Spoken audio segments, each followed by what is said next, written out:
Kasus oknum pendidik yang mencabuli seorang siswi. Seorang lelaki berinisial HS bergelar dokter, baru saja mencoreng marwah dunia pendidikan di Kalimantan Barat. HS yang merupakan seorang pendidik, bahkan menjabat sebagai pengurus yayasan pendidikan. HS juga merupakan anggota Dewan Pendidikan Provinsi Kalimantan Barat, periode 2019 hingga 2024. Dikutip dari media Kalbar, selain bergelar doktor, HS juga diketahui merupakan seorang oknum pendeta. Perilaku buruk, serta menyimpang dari HS benar-benar tak dapat diterima akal sehat. HS yang seharusnya memberikan contoh perilaku terpuji sebagai seorang pendidik, ternyata tega melakukan perbuatan di luar batas kemanusiaan. HS tega menghamili dan melakukan aborsi terhadap seorang siswi SMA di Pontianak. Sebut saja nama korban Bunga. Bunga menceritakan awal mula dirinya dekat dengan HS. Bunga berkenalan dengan HS saat berstatus pelajar di sebuah lembaga pendidikan, di mana HS merupakan pembina dari yayasan tempat Bunga bersekolah. Bunga membeberkan awal mula kedekatannya dari media sosial, di mana HS selalu memberikan tombol like di setiap status dan foto-fotonya di Facebook. Kedekatan mereka semakin terjalin saat keduanya memulai percakapan melalui chat di Facebook. Bunga dan HS kemudian saling tukar nomor kontak WhatsApp. Dari situlah HS mulai bertingkah tak layak terhadap Bunga. HS kemudian memaksa-maksa Bunga untuk berhubungan dengannya.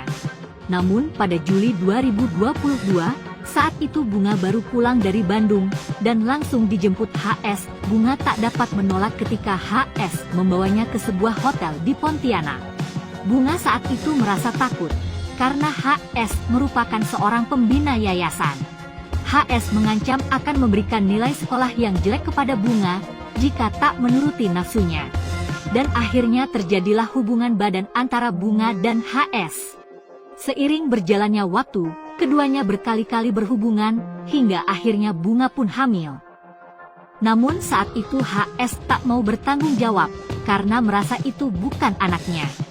HS kemudian mengajak Bunga untuk melakukan aborsi janinnya. Dalam keadaan bingung, Bunga kemudian mengikuti keinginan HS untuk melakukan aborsi. HS kemudian membawa Bunga ke sebuah salon di Jalan Haji Dogon, Jakarta pada Oktober 2022 lalu. Setelah selesai aborsi, HS kemudian membawa Bunga ke sebuah hotel. Namun bukannya kasihan melihat keadaan Bunga, HS malah menyetubuhi Bunga lagi sebanyak 2 kali. Terbongkar kasusnya saat ibu Bunga merasa curiga dengan gerak-gerik Bunga, di mana usai aborsi itu, Bunga selalu mengeluh sakit pada bagian perutnya. Hingga akhirnya, Bunga pun memberanikan diri untuk mengatakan kepada ibunya. Ibunya pun kemudian melaporkan kejadian yang menimpa putrinya ke Mapolresta Pontianak. Pihak kepolisian yang menerima laporan itu kemudian menangkap dan menahan HS. Namun setelah ditahan selama 12 hari di Polresta Pontianak, tepatnya pada 1 Agustus 2023, polisi memberikan penangguhan penahanan terhadapnya. Kasat Reskrim Polresta Pontianak, Kompol Tri Prastyo, menjelaskan bahwa penangguhan penahanan terhadap seorang tersangka diatur dalam KUHP. Penangguhan penahanan terhadap HS, dikatakan Kompol Tri, dijamin oleh istri HS sendiri. Pada hari kelima HS ditahan, istri HS kemudian menjaminkan dirinya atas penahanan suaminya.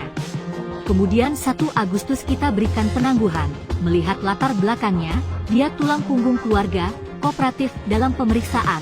Ketika diundang dia hadir di tempat kejadian perkara.